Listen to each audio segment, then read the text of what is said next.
Muy buen martes a todos ustedes que nos están viendo. Como siempre, aquí nos encontramos de nuevo en Mirada Política para analizar lo que nos ha dejado la contingencia esta última semana. Y claro que nos ha dejado varias cosas, pensando que quedan 3 domingos solamente para el plebiscito de salida, para saber finalmente qué va a pasar con esta propuesta de texto constitucional. Estamos con nuestro editor general, Benjamín Blanco. Benja, ¿cómo estás? Te echamos de menos. Muy bien, muchas gracias. ¿Todo bien? Sí, claro, como siempre han pasado muchas cosas y es verdad, quedan 20 días, 3 domingos para esa elección y lo más interesante, quedan 21 días para el 5 de septiembre. Eso, Que, ese 5 de septiembre que en el debate está más puesto quizá el 5 de septiembre que el mismo 4. Vamos a claro, estar hablando de todo lo que ha pasado la última semana y, por supuesto, como decía Benjamín, de esta proyección en el tiempo con nuestro invitado, el investigador del Centro de Políticas Públicas de la Universidad Católica, también exdiputado, ex senador, ex ministro, ex miembro del Tribunal Constitucional. Bueno, podríamos seguir con muchos títulos más. Aquí está José Antonio Viera Gallo. José Antonio, ¿cómo está? Bienvenido. ¿Qué tal? Muchas gracias por la invitación. Un gran saludo a Patricia, Benjamín y a todos los que nos están viendo. Bueno, partamos de inmediato, José Antonio, porque probablemente nos va a faltar tiempo, así que Benjamín. sí, vamos a partir con una de las polémicas del fin de semana, que fue esta pieza de la franja, donde el rostro del rechazo, pero de centro izquierda, utilizaron o rememoraron esta franja del no del 88, de la caminata en el puente. Quería saber, bueno, usted que participó en la campaña del no, ¿qué opinión le merece y qué opinión también le merece la reacción que hubo de parte del apruebo?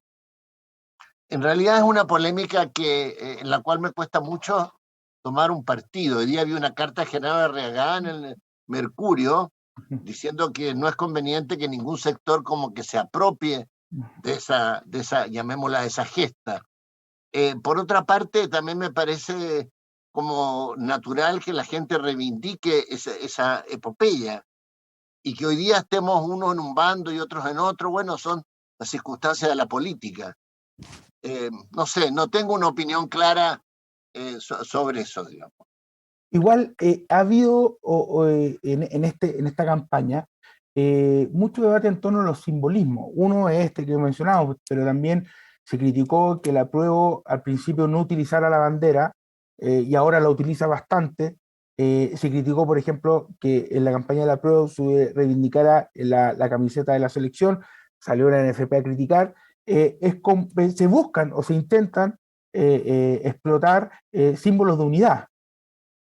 Bueno, en realidad los expertos en campañas electorales tendrían la palabra, porque en realidad el mensaje en una elección tiene que tener un fondo y un trasfondo racional, o sea, un mensaje que se transmite con opciones claras y con fundamentos y argumentos. Pero, dado los medios, eso tiene que apelar de alguna manera también a sentimientos. Y ahí es donde los expertos electorales entonces aconsejan hacer una cosa u otra, digamos. Por ejemplo, en la campaña del no fue muy claro que todo indicaba que había que hacer una campaña alegre de futuro y no hacer mención a todas las violaciones a los derechos humanos o no poner eso como el eje, digamos, de la campaña. Y fue un acierto. Pero bueno, ahí están los expertos electorales para decir eso.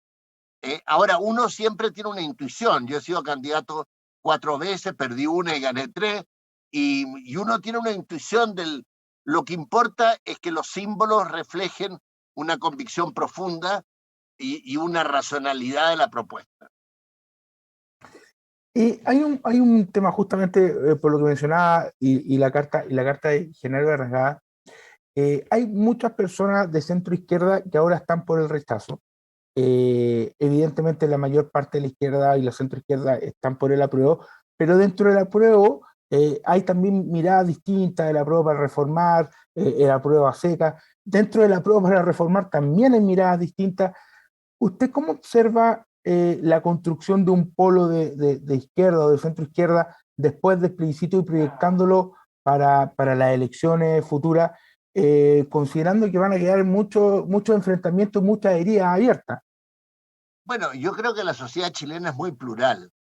Y lo mismo que se dice del apruebo se puede decir del rechazo, porque ahí también hay rechazos de centro izquierda, rechazos de derecha ultra, digamos, republicana, que no quieren cambiar nada, rechazo del Partido de la Gente, que no se entiende bien cuál es su propuesta, y después el rechazo de Chile Vamos, donde también hay distintas posiciones. Entonces, una sociedad tan compleja, cuando tiene que enfrentar una votación que es dicotómica, o blanco o negro, esa votación va a reflejar como un primer paso, pero después, al día siguiente, la sociedad recupera su complejidad.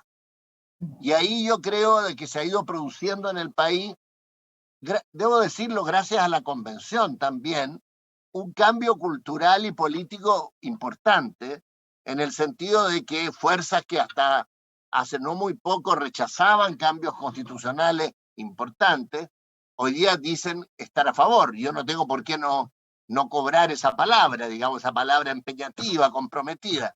Entonces, es posible que se forme un consenso después del plebiscito para hacer esos cambios. Ahora, ahí habrá que ver, si gana el rechazo, no tenemos claro ni siquiera el mecanismo. Ahí vamos a ver cuál es el acuerdo. Si en cambio gana el apruebo, bueno, lo que habría que hacer es cambios en el Parlamento, a la Constitución, rectificaciones, complementaciones, aclaraciones, lo que se quiera, y además implementarla, lo que también es una tarea bastante compleja. Personalmente, ¿cómo encaja usted que compañeros de la concertación, compañeros de la campaña del no, estén ahora por el rechazo? Mira, a mí no me importa que estén por el rechazo, comprendo que en política siempre los juicios son relativos. Lo que me produce un poco de molestia a veces son los argumentos, porque como que descalificando a la otra posición. A mí no me gusta la política de descalificación, sino que si uno opta por el rechazo, bueno, muéstrele al país que ese es un buen camino y que en ese camino puede, digamos, llegar a buen puerto.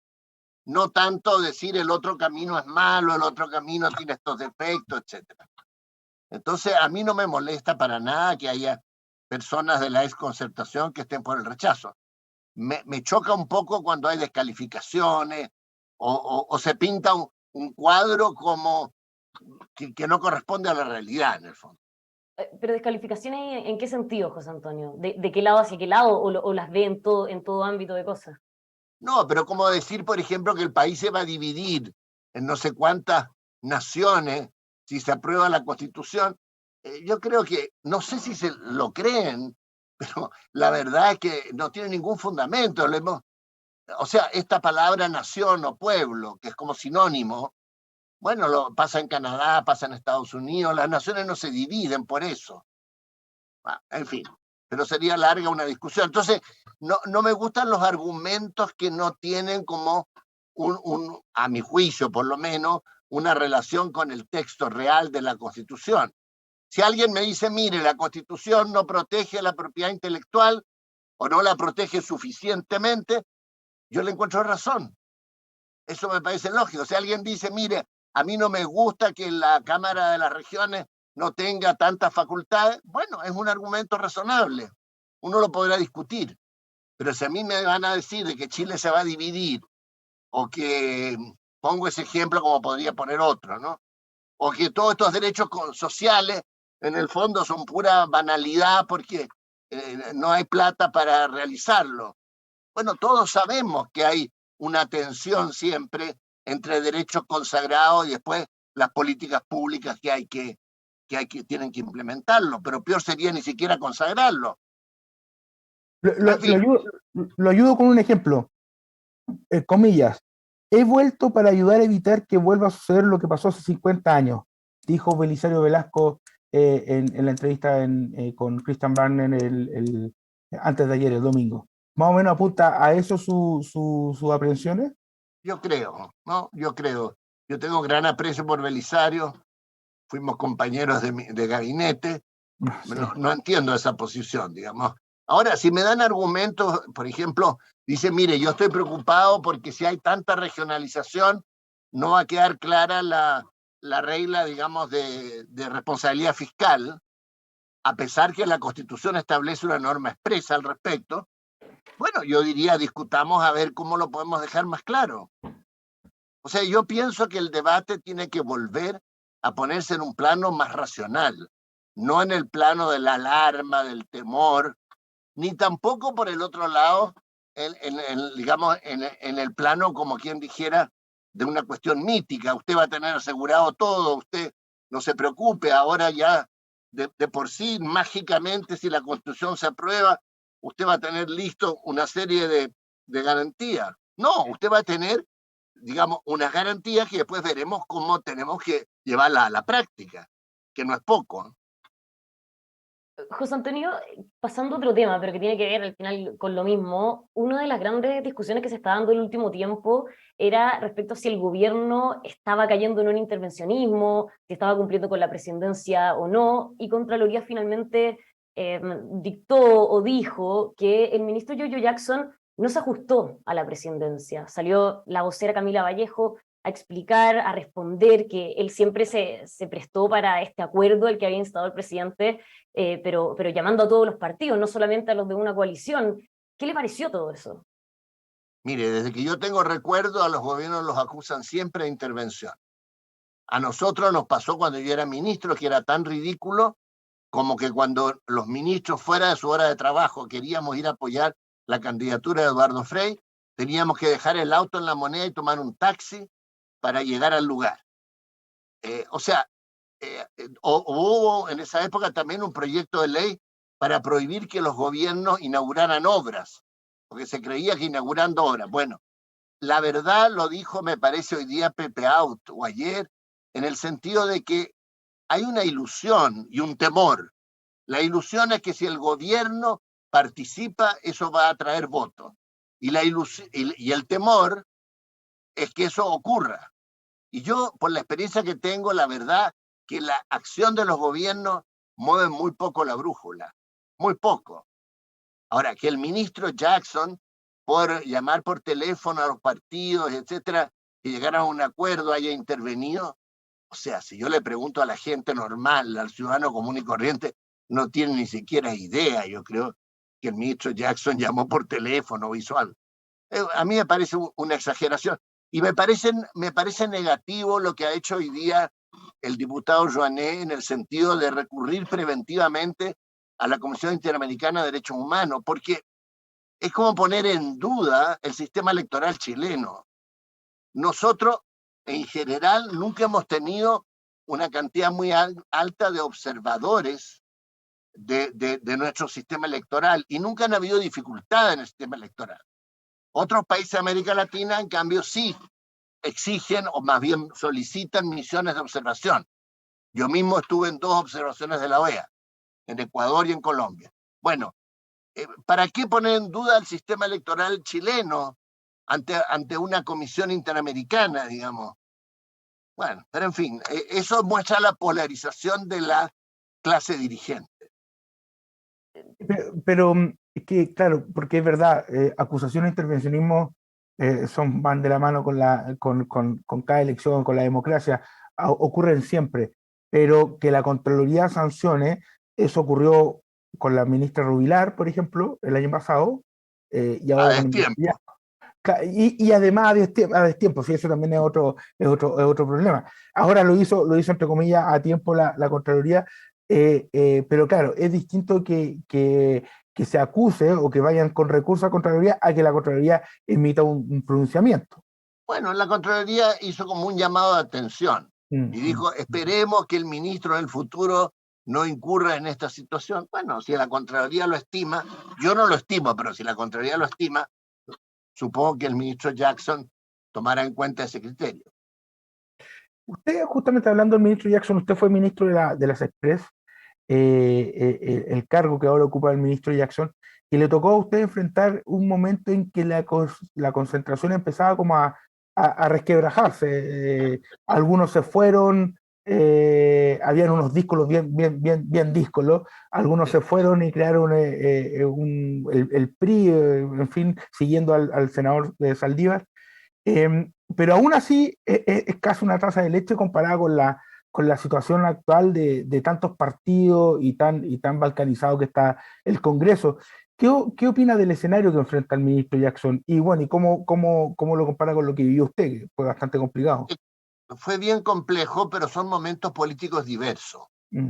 Ahora, yo creo que el orden en el sistema político chileno, en general, lo provoca el gobierno. O sea, si el gobierno tiene una conducción unitaria y esa conducción de alguna manera es reconocida, sobre todo por los partidos que lo respaldan, a pesar de las dificultades y que hayan díscolos, eso ordena bastante al Parlamento. No quiere decir de que vaya a sacar todas sus iniciativas de ley, pero no se produce como quien dijera un vacío. Quizás lo que uno podría decir hoy día es que esa conducción, si bien es bastante clara en el equipo económico y no ha habido mayores dificultades, ni con la ministra del Trabajo, ni el ministro Marcel, y el ministro Grau, más allá de una frase u otra, pero en general hay una coordinación bastante clara, y eso en el Parlamento provoca un orden. No ha sido lo mismo en el campo estrictamente político, y también en el campo de algunos ministros sectoriales. Entonces, me imagino que el presidente tendrá que evaluar eso cuando ha dicho que después del plebiscito va a ser un cambio de gabinete. Vamos a ver qué significa y cuál es la envergadura y la orientación de ese gabinete. Y dependerá mucho también de la opción que gane, pienso. José Antonio hablaba esto comentaba lo que había hecho Pepe Out, esto de la ilusión de si un acuerdo efectivamente puede o no mover la aguja y efectivamente cuánto lo hace. ¿Para usted mueve la aguja este acuerdo al que se llegó dentro de los partidos del oficialismo? Por lo menos yo creo de que da una mayor coherencia a los partidos que respaldan al gobierno.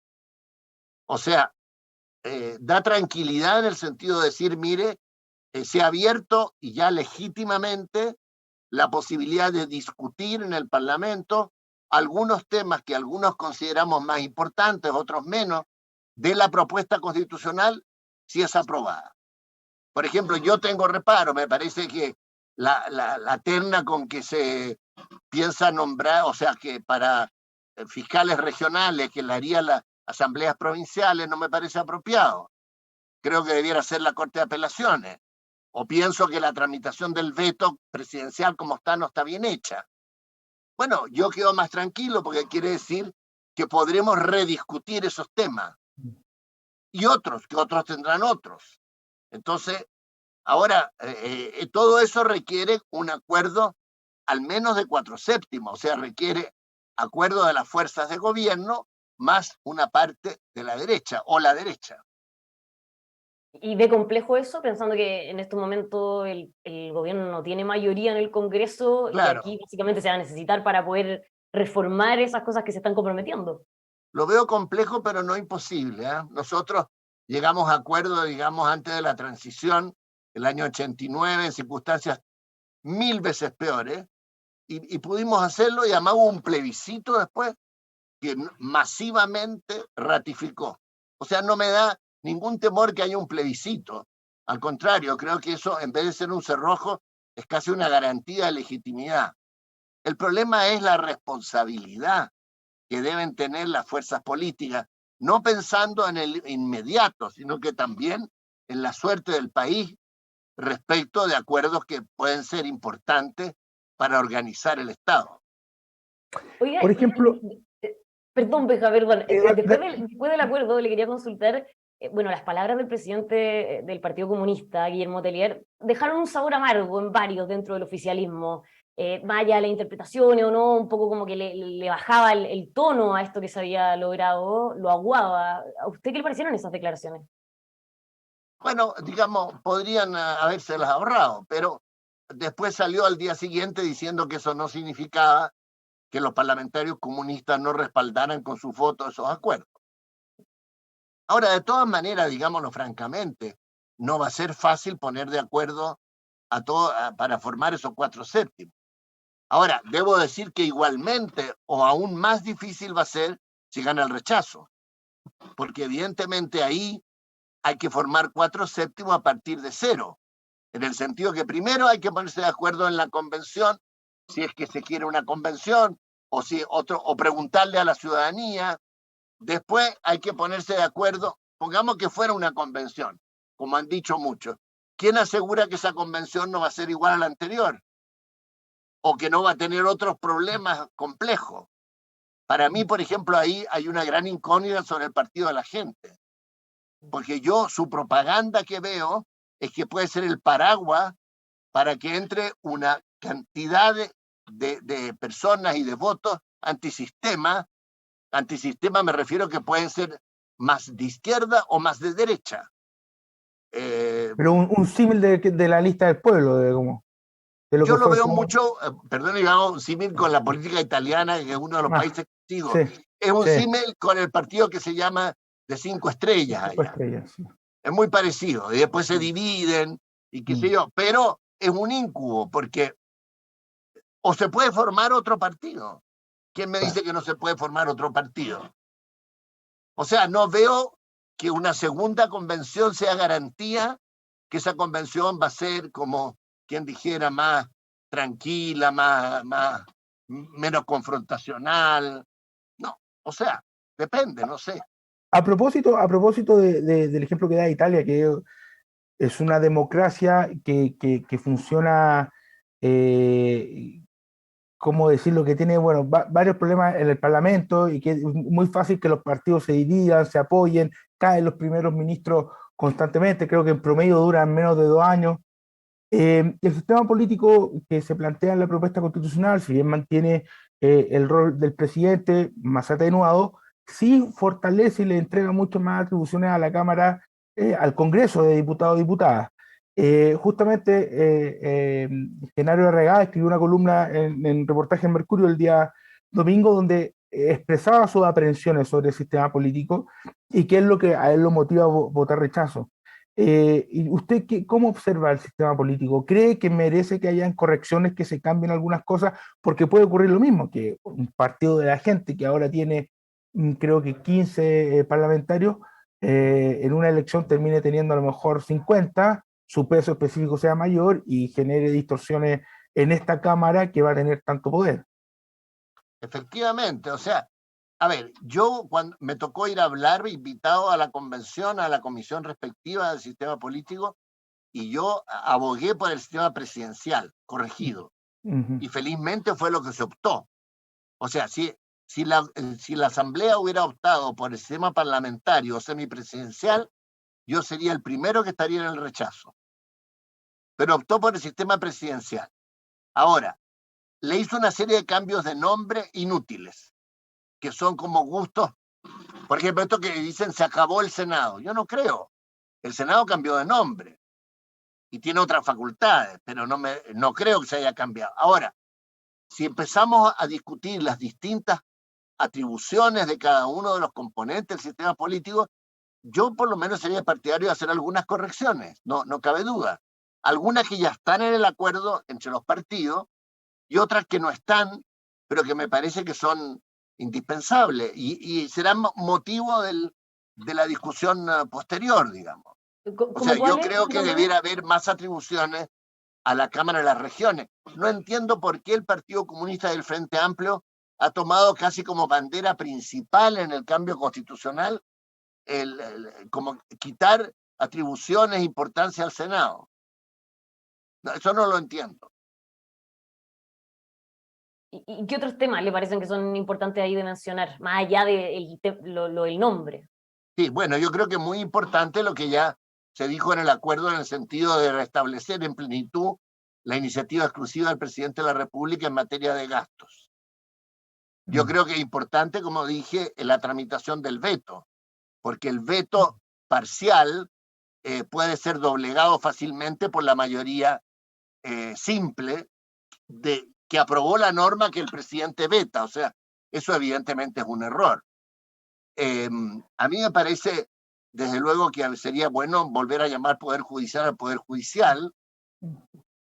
Y como digo, lo de los fiscales regionales, pero cuando digo estos cambios puntuales, es que porque me parece que el sistema que se establece es el mismo que teníamos. son las mismas instituciones, etcétera. Ahora, algunos cambios me parecen bien. O sea, yo estoy de acuerdo que los proyectos de ley tengan su origen en el Congreso de los Diputados, como se propone. Por ejemplo, estoy absolutamente de acuerdo de bajar los quórums supramayoritarios. En fin, o sea, por eso que apoyo el proyecto. Pero, por ejemplo, en el sistema de justicia, más allá del cambio de nombre, ¿está de acuerdo de este consejo que va a ser el que va a designar los jueces, o más allá del consejo, sino la composición de ese consejo? Ay, pero lo que pasa es que uno consulte y cada abogado puede tener una opinión distinta. Yo lo habría hecho más chico. 17 me parece como una asamblea. O sea, si me preguntaran a mí, yo habría dicho 7 personas. Primero. Segundo, habría puesto más mayoría de jueces. Pero bueno, habrá que ver. Y si funciona mal por la composición, pues se cambiará. Pero la idea del Consejo de la Magistratura es una idea muy antigua y en general positiva. Ahora, en algunos países funciona mejor, en otros ha tenido problemas, pero yo creo que concentrar en la Corte Suprema el poder de casación y el poder de determinar el sentido último de la ley y al mismo tiempo el poder de nombrar los jueces, de ascenderlos, de calificarlos y de administrar, es demasiado, ¿no? Yo creo que no debiera ser así. Y otro de los debates también sobre las correcciones o la mejora de parte del acuerdo es lo referido al estado de emergencia, el estado de excepción constitucional por emergencia que se había eliminado y que, bueno, el acuerdo contempla reponerlo. Cuando fue el gran acuerdo del 2005, eso también fue parte del debate, la duración de los estados de excepción. Usted también ahí participó. ¿Qué opina de la ausencia y de la intención de reponerlo? O sea, menos mal que se repone. Yo creo que es una cosa, porque cualquier gobierno puede tener una emergencia social que puede ser de cualquier sector y si no tuviera, no llevara a un conflicto, digamos, más bien armado, bueno, queda como sin armas el gobierno para digamos, enfrentar la emergencia. Entonces, claro, algunos respondían que para eso se podía usar el estado de catástrofe, entendiendo que catástrofe no es solo catástrofe física. Pero ¿para qué? Oye, estamos de acuerdo que haya estado de emergencia, mejor poner estado de emergencia. Después habrá que ver las atribuciones, cómo se decreta. Además, me parece bien absurdo esto que cada 15 días haya que renovarlo. Digamos. Eso también no me parece lógico. Bueno, de hecho ahora en la contingencia vamos a ver cómo el gobierno insiste en una sexta prórroga de esta petición para el estado de excepción en las regiones de la Araucanía y Biobío. Claro, pero nadie que tenga 2 dedos de frente puede pensar que el tema de la Araucanía se puede resolver en 15 días. O sea, es lógico de que ahí se le dé al gobierno que sea, al actual en este caso, un plazo mayor para contener las acciones violentas. José Antonio, ya que estamos hablando de esto del estado de excepción, cortito, está toda esta polémica con que finalmente el gobierno no buscó intentar establecer este estado de excepción en la región de los ríos. Sin embargo, es algo que dentro del mundo político, los parlamentarios, también la gente de la zona, lo están pidiendo con mucha fuerza. ¿Ve que eso puede afectar la carrera de aquí al plebiscito pensando desde la vereda del apruebo? A ver, ahora hay como que en muchas partes del país quieren estado de excepción, también en el norte, ¿no? O sea, eso ya es un juicio que tienen que tomar el Ministerio del Interior y el presidente con elementos que yo no tengo, digamos. No sé, digamos, si conviene o no, pero tampoco se puede establecer como una carrera para ojalá tener estado de excepción en todas partes, ¿no? Hasta algunos han dicho que debiera haber en Santiago porque hay mucha delincuencia. No, yo creo que ahí se produce una exageración. El tema de seguridad es un tema que está en la palestra. Pero por favor, es el principal tema de preocupación de los ciudadanos con toda razón. Pero yo no creo, por ejemplo, que una solución que se asemeje a lo que hace el presidente Bukele en El Salvador, estemos nosotros en eso. No creo en lo que dijo ese diputado de la gente que se puso una placa de sheriff y que dijo que estaba dispuesto a meter las manos sucias y hacer una guerra sucia. Eso a mí me parece, o sea, me parece desproporcionado, me parece mal y me parece además demagógico. Conectando con algo que mencionaba anteriormente sobre el tema de los independientes, el partido de la gente, en fin. La presidenta del PS este fin de semana planteó justamente que uno de los errores había sido la creación de listas independientes para la convención. ¿Concuerda con esa mirada? Totalmente, totalmente. Y yo creo que fue algo que no lo pensó nadie del espectro político, porque fue un cambio que se hizo posterior al acuerdo de noviembre, ¿no? Y donde se puso la paridad, que me parece muy bien, la representación indígena, que me parece muy bien, pero al abrir esa puerta, trastocaron los equilibrios políticos de Chile, digamos. Y justamente hablando de la presidenta Paulina Bodanovich, ¿cómo ve el rol que está teniendo ella en el tema de los acuerdos, en la conducción del partido y también, que no es su partido, pero desde su experiencia y su óptica, de Natalia Pergentili en el PPD? Justamente el socialismo democrático que se llama ahora a ese sector, y considerando esta guerra, tregua, guerra, pelea, pero amistad al fin de las dos coaliciones que sustentan al gobierno. Yo creo que las dos lo están haciendo muy bien, digamos. Hasta ahora, digamos, yo no veo, primero no veo que hayan cometido ningún error, creo que explican bastante bien las cosas a la opinión pública y creo que lo que plantean es como un camino de sensatez y al mismo tiempo de cambio. O sea, están en una posición de avanzada, pero razonable, racional, no en la provocación, no en la demagogia de las palabras fáciles. Así que yo estoy muy conforme, digamos, con lo que hace Paulina Bodanovich y también Natalia Pergentili, las dos. ¿Y le preocupa la división que hay dentro de la coalición de gobierno? A ver, claro, yo que más quisiera que fuera más coherente la acción de las dos coaliciones. Pero también como venimos de historias distintas, etcétera, pienso que dentro de todo, digamos, el presidente ha sabido manejar las cosas bastante bien. Y este acuerdo fue verdaderamente un triunfo para el presidente, un triunfo político para él. Tomó riesgos, pero salió bien, digamos.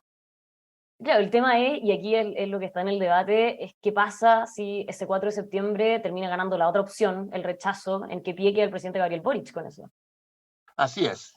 Es una de las cosas que me hace votar a prueba. No creo que para el país sea bueno que tengamos 3 años y tanto todavía de un gobierno que si gana el rechazo, desgraciadamente va a salir debilitado. Y tenemos por delante temas económicos, tenemos temas sociales, reformas que hacer. O sea, las tareas o los desafíos que tiene el país no merecen tener un gobierno que al poco andar queda muy herido, digamos. Y ya Ahora, venimos con la experiencia del gobierno anterior, que claro, que después que del 18 de octubre ya quedó también herido y le fue difícil conducir, digamos. no, y también el gobierno 2 de Michelle Bachelet Mm. tuvo, digamos, ese traspiés tan fuerte que llevó a que una parte sustancial del gobierno fuera también de difícil conducción. O sea, el país lleva tiempo ya con esta situación y creo que al contrario, lo que el país necesita es una conducción clara, abierta, por cierto, no sectaria, pero en que haya los instrumentos para poder avanzar. O sea, ¿cómo quedaría, por ejemplo, el ministro Marcel con la necesidad de hacer una reforma tributaria y al mismo tiempo una reforma previsional si gana el rechazo? Quedaría bastante debilitado, yo creo. O no, digamos, no él como persona, pero el gobierno del cual forma parte, que tiene esos propósitos. ¿Es sostenible esto de el silencio de los líderes de los partidos de centro derecha en esta recta final o en la franja, en que ellos dicen que le dan protagonismo a los ciudadanos, en fin, o incluso a la centroizquierda, pero esto que no hablen, que no aparezcan, que estén replegados, tiene lógica, es sostenible, la gente lo cree. Hay una mezcla, porque por otra parte yo veo todo el día a los dirigentes de Chile Vamos en la primera línea del rechazo. O sea, los que están más silenciados es José Antonio Kast, que de repente pone un Twitter por ahí, y bueno, desde luego el expresidente Sebastián Piñera, que ha guardado silencio, pero los demás yo los veo bastante activos, a todos casi. Sí. Y a 20 días, bueno, lo conversaba al principio de la elección, ¿puede el apruebo recortar la distancia que tiene del rechazo, estos 8 o 9 puntos, considerando su experiencia también en elecciones anteriores? Es un escenario totalmente distinto a los últimos 12 años, considerando que vuelve el voto obligatorio, no se sabe cuánta gente va a votar, evidentemente, pero bueno, la mayoría de las encuestas apuntan, o todas, apuntan a esa distancia, a 8 puntos. ¿Se puede 20 días? Mira, los plebiscitos suelen dar grandes sorpresas, a veces positivas, a veces negativas. Por ejemplo, el Brexit en Inglaterra. Nadie pensaba, tanto que el pobre ministro Cameron del Partido Conservador se confió tanto en las encuestas que llamó a un plebiscito que no tenía para qué llamar. Y con eso cambió el rumbo de Inglaterra en forma drástica. Después el plebiscito en Colombia sobre la paz, celebrado por todo el mundo internacionalmente, no sé qué, y después el presidente Santos lo pierde. Yo creo que la suerte del plebiscito depende mucho de cuánta gente vote y depende de la edad de los votantes. Si hay una mayoría de gente joven, es bien posible que gane el apruebo. Si en cambio los jóvenes no concurren por las razones que sean, es probable entonces, por lo que dicen las encuestas, me sigo yo, que gane el rechazo, en el sentido de que hay mayor apoyo a esa opción en las personas de más edad. Bueno, y ahí siempre está la discusión de si el gobierno ha insistido en que aquí hay voto obligatorio. ¿Cree que ha faltado un poquito de eso? Yo creo que falta decirlo más, tal vez, ¿no?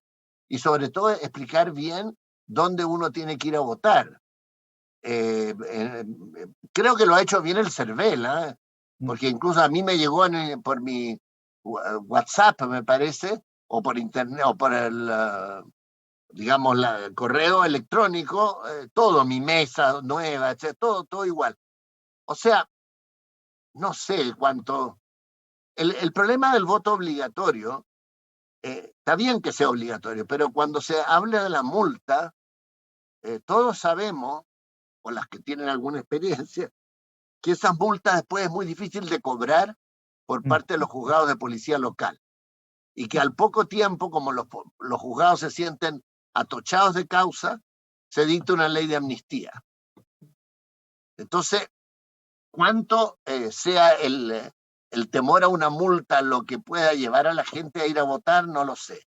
En otros países, por ejemplo en Colombia, hay un incentivo al voto, positivo al revés. O sea, si uno vota, le dan alguna comprobante, con lo cual puede comprar algunas cosas.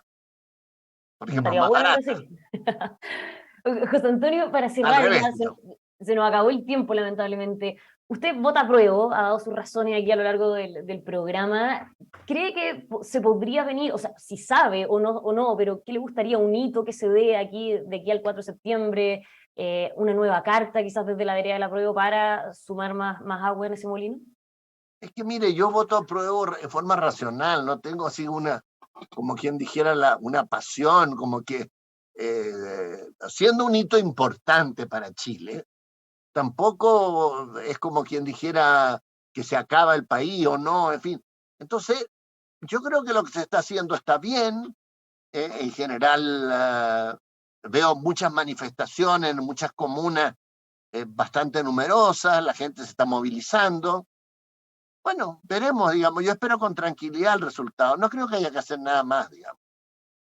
Bueno, ahí con tranquilidad el resultado, nosotros estamos un poco ansiosos quizás con todos los análisis, así que José Antonio, muchas gracias. Todos estamos un poco ansiosos también, ¿no? Hay que reconocerlo. Se mueve mucho además este escenario preplebiscito. Sí. José Antonio, muchas gracias por habernos acompañado hoy día. Igualmente, gracias a ustedes. Benjamín, nosotros nos vemos el próximo martes. Sí es, muchas gracias, José Antonio. Nos veremos el próximo martes, sí. Eso, ahí vamos a estar el próximo martes con todos los análisis y mientras tanto todos ustedes quedan más que invitados a seguir informándose aquí en emol.com.